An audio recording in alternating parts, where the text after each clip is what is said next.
আসসালামু আলাইকুম। আপনারা দেখছেন সিবিএন টিভি ইউএসএ সংবাদ বুলেটিন।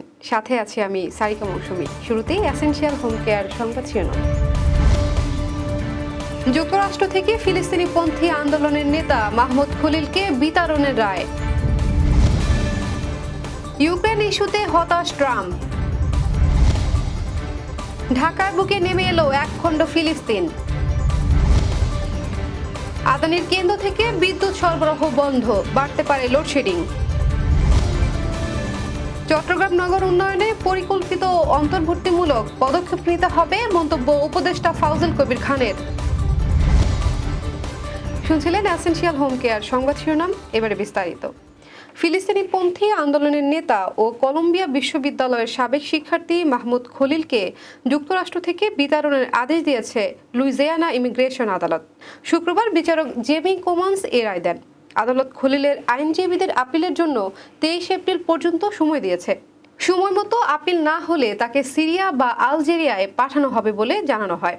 খলিল গাজায় ইসরায়েলি হামলার বিরুদ্ধে আন্দোলনে সক্রিয় ছিলেন। ট্রাম্প প্রশাসন তাকে জাতীয় নিরাপত্তার জন্য হুমকি হিসেবে উল্লেখ করে গত 8 মার্চ গ্রেপ্তার করে।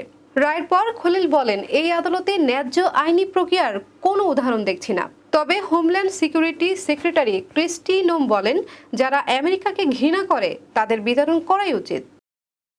ইউক্রেন যুদ্ধ বন্ধে রাশিয়ার ভূমিকা নিয়ে হতাশা প্রকাশ করেছেন মার্কিন প্রেসিডেন্ট ডোনাল্ড ট্রাম্প। শুক্রবার এক পোস্টে তিনি লিখেন, এই ভয়াবহ ও অর্থহীন যুদ্ধে প্রতি সপ্তাহে হাজার হাজার মানুষ মারা যাচ্ছে। রাশিয়াকে এগিয়ে আসতেই হবে। ট্রাম্প দাবি করেন 2022 সালে রাশিয়া পূর্ণমাত্রায় ইউক্রেন আক্রমণ শুরু করলে তিনি হোয়াইট হাউসে থাকলে তা ঘটত না।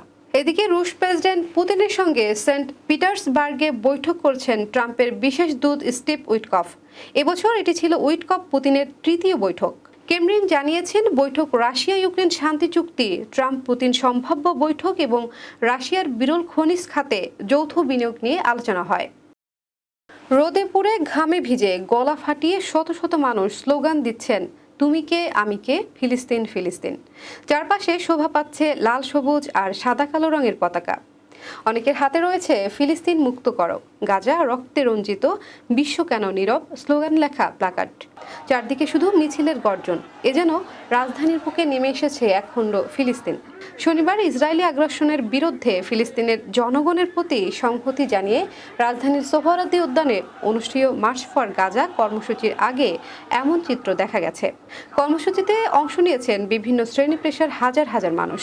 মানবাধিকার সংগঠন, ছাত্র সংগঠন, সামাজিক সংগঠন ও সাধারণ নাগরিকদের free Palestine, Gaza we are with you, stop genocide in Gaza সহ বিভিন্ন স্লোগান সম্বলিত ব্যানার ও প্লাকার্ড বহন করেন। পাশাপাশি তারা ফিলিস্তিনের পতাকা উড়িয়ে প্রতীকী প্রতিবাদ জানান।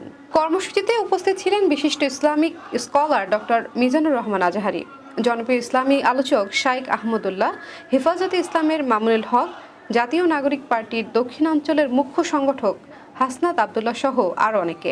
ফিলিস্তিনের গাজা উপত্যকায় চলমান ইসরায়েলি আগ্রাসনের প্রতিবাদে বিশ্বজুড়ে যখন বিক্ষোভ প্রতিবাদের ঢেউ উঠেছে, তখন বাংলাদেশেও প্যালেস্টাইন সলিডারিটি মুভমেন্ট বাংলাদেশ এই ব্যানারে আয়োজিত হলো মার্চ ফর গাজা নামক একটি ব্যতিক্রমী ধর্মী গণসমাবেশ।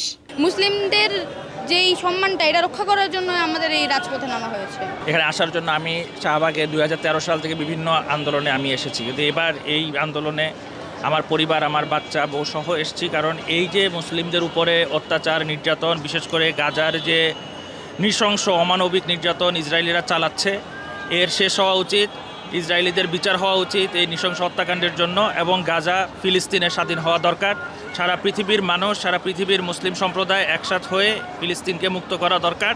কারিগরি ত্রুটির কারণে ভারতের ঝাড়খণ্ড রাজ্যের গোড্ডায় নির্মিত আদানি গ্রুপের কয়লাভিত্তিক বিদ্যুৎ কেন্দ্র থেকে বিদ্যুৎ সরবরাহ পুরোপুরি বন্ধ হয়ে গেছে।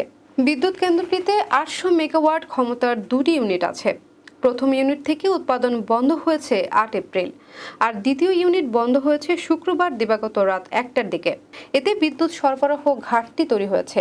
পিজিসিবি ও পিডিবি সূত্র বলছে, আদানি বিদ্যুৎ কেন্দ্র থেকে সরবরাহ শুরু না হলে রোববার লোডশেডিং আরও বাড়তে পারে। ঘাটতি মেটাতে পেট্রোবাংলার কাছে বাড়তি গ্যাস সরবরাহ চেয়েছে পিডিবি। বিদ্যুৎ কেন্দ্র থেকে জাতীয় গ্রেডে বিদ্যুৎ সরবরাহের রাষ্ট্রীয় সঞ্চালন সংস্থা পাওয়ার গ্রেড পিএলসি, বাংলাদেশ পিজিসিবি ও বিদ্যুৎ উন্নয়ন বোর্ডের 3 জন দায়িত্বশীল কর্মকর্তা এটি নিশ্চিত করেছেন। তারা বলেন, বিদ্যুৎ কেন্দ্রটি থেকে সর্বোচ্চ 1400 মেগাওয়াট পর্যন্ত বিদ্যুৎ পাওয়া যাচ্ছিল। 8 এপ্রিলের পরও 750 মেগাওয়াটের বেশি সরবরাহ করা হয়েছে। এখন আর কোনো বিদ্যুৎ আসছে না। আদানির বিদ্যুৎ কেন্দ্রে ব্যবহৃত কয়লার দাম নিয়ে বিরোধ আছে। এটি নিয়ে আদানি ও পিডিবির মধ্যে আলোচনা চলছে। বকেয়া সুদ নিয়েও বিভিন্ন সময় তাগাদা দিয়েছে আদানি। গত বছর একবার বিদ্যুৎ সরবরাহ বন্ধ করেছিল আদানি। এরপর নিয়মিত চলতি বিল পরিশোধ করায় তারা একটি ইউনিটের উৎপাদন চালু করে। গত ফেব্রুয়ারিতে পুরো বিদ্যুৎ সরবরাহের অনুরোধ করে পিডিবি। গত মার্চের শুরু থেকেই 2টি ইউনিটের বিদ্যুৎ সরবরাহ করে তারা। বিদ্যুৎ, জ্বালানি ও খনিজ সম্পদ মন্ত্রণালয় এবং রেল মন্ত্রণালয়ের উপদেষ্টা মোহাম্মদ ফাউজিল কবির খান বলেছেন, নগর উন্নয়ন শুধু অবকাঠামোতেই সীমাবদ্ধ নয়, নাগরিক সচেতনতা এবং অংশগ্রহণও অত্যন্ত গুরুত্বপূর্ণ। এ সময় তিনি চট্টগ্রামকে আধুনিক ও বাসযোগ্য নগরে রূপান্তর করতে হলে পরিকল্পিত ও অন্তর্ভুক্তিমূলক পদক্ষেপ নিতে হবে বলে জানান। শুক্রবার সন্ধ্যায় নগরীর সিআরবি কনফারেন্স রুমে নগরীর সার্বিক কার্যক্রম, জলাবদ্ধতা নিরসন কার্যক্রমের অগ্রগতি ও পরবর্তী পরিকল্পনা বিষয়ে মতবিনিময় সভায় প্রধান অতিথির বক্তব্যে উপদেষ্টা ফাউজিল কবির খান এসব কথা বলেন। উপদেষ্টা বলেন, চট্টগ্রাম কক্সবাজার মহাসড়কে প্রাণহানির ঘটনা রোধে দুর্ঘটনাপ্রবণ এলাকায় সচেতনতামূলক রোড সাইন ব্যবহার করা হবে এবং এই মহাসড়কে 6 লেনে উন্নতি করার কার্যক্রম চলমান রয়েছে। এজন্য সড়ক পুরোপুরি 6 লেনে উন্নতি না হওয়া পর্যন্ত জনসচেতনতা বাড়ানোর উপর গুরুত্ব দিতে হবে। চট্টগ্রাম রেলওয়ে হাসপাতাল প্রসঙ্গে উপদেষ্টা বলেন, রেলওয়ে হাসপাতালগুলোর উন্নয়নের জন্য একটি সমঝোতা স্মারক সই করা হবে, যাতে সাধারণ জনগণও এসব হাসপাতালে চিকিৎসা নিতে পারে। একই সাথে চট্টগ্রাম রেলওয়ে স্টেশন ও অন্যান্য অবকাঠামোর উন্নয়ন ও স্টেশনের শৌচাগারগুলোর অবস্থা এবং রেলওয়ের প্রয়োজনীয় সংস্কারের কথা উল্লেখ করেন তিনি। সভায় বক্তব্য রাখেন চট্টগ্রাম সিটি কর্পোরেশনের mayor doctor Shahadat Hossain, rail মন্ত্রণালয়ের সচিব মোহাম্মদ ফাহিমুল ইসলাম, চট্টগ্রাম বিভাগীয় কমিশনার ডক্টর মোহাম্মদ জিয়াউদ্দিন, চট্টগ্রাম জেলা প্রশাসক ফরিদা খানম, সিডিএ চেয়ারম্যান প্রকৌশলী মোহাম্মদ নুরুল করিম সহ অন্যান্যরা। আমরা একটা পরিবর্তনের মধ্যে দিয়ে যাচ্ছি। আমরা আশা করি এটা আমরা যতদিন আছে সেটা তো এই পরিবর্তন অব্যাহত থাকবে। আর আপনারা করবেন যে আমরা চলে গেলেও যাতে এই পরিবর্তনটা নষ্ট না হয়, এটা আপনারা খেয়াল রাখবেন। এবার কর্ণফুলী ইনকাম ট্যাক্স সংবাদ শিরোনাম। নিয়োগস্থ বাংলাদেশ কনসুলেটে জেনারেলের স্বাধীনতা ও জাতীয় দিবস উপলক্ষে অভ্যর্থনা। আবারও স্বাগতম সিবিএন টিভি ইউএসএ সংবাদ বুলেটিনে। শুনছিলেন কর্ণফুলী ইনকাম ট্যাক্স সংবাদ শিরোনাম, এবারে বিস্তারিত। স্বাধীনতা ও জাতীয় দিবস উপলক্ষে নিউ ইয়র্কে অভ্যর্থনা অনুষ্ঠান করেছে বাংলাদেশ কনসুলেট জেনারেল। শুক্রবার সন্ধ্যায় আয়োজিত অনুষ্ঠানে উল্লেখযোগ্য সংখ্যক কনসাল জেনারেল, কূটনৈতিক, নিউ ইয়র্ক সিটি মেয়র, অফিসের প্রতিনিধি, বিদেশি অতিথি, যুক্তরাষ্ট্র প্রবাসী, বীর মুক্তিযোদ্ধা, রাজনৈতিক, সামাজিক, সাংস্কৃতিক ও মিডিয়া ব্যক্তিত্ব সহ কমিউনিটির বিশিষ্ট ব্যক্তিরা উপস্থিত ছিলেন। অনুষ্ঠানে প্রধান অতিথি ছিলেন নিউ ইয়র্ক সিটি মেয়র অফিসের আন্তর্জাতিক বিষয়ক কমিশনার এডওয়ার্ড মারমেলেস্টেইন। বক্তব্য দেন নিউ ইয়র্ক স্টেট সিনেটের জন লু ও নিউ ইয়র্ক সিটি মেয়র অফিসের আন্তর্জাতিক বিষয়ক ডেপুটি কমিশনার দিলীপ চৌহান। তারা সবাই নিউ ইয়র্কে ক্রমবর্ধমান বাংলাদেশ কমিউনিটির ভূমিকার প্রশংসা করেন এবং তাদের উত্তরোত্তর সমৃদ্ধি কামনা করেন।